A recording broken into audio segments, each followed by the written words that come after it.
नाम क्या आपका? अजमल। अजमल भाई, कितनी देर से कर रहे हैं आप? हो गया 15 साल। यही करते हुए? जी जी। क्या कमाया, क्या जोड़ा, क्या बनाया? कुछ भी नहीं जोड़ा मैं। जो कमाया वो खाया?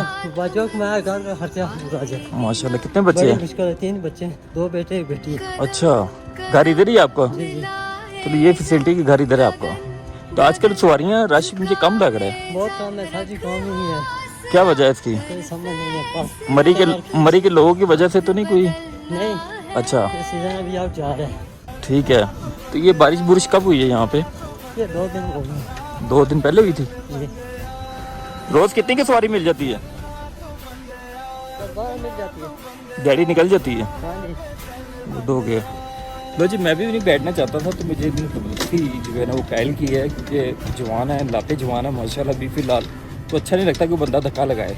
और वैसे भी वापसी पे उतराई है, जाते हुए मुश्किल होती है, वापसी पे मुश्किल नहीं होती, क्योंकि ढलाई है तो बंदा अपने आप ही पहुँच जाता है। ऐसी है जी भाई। जी।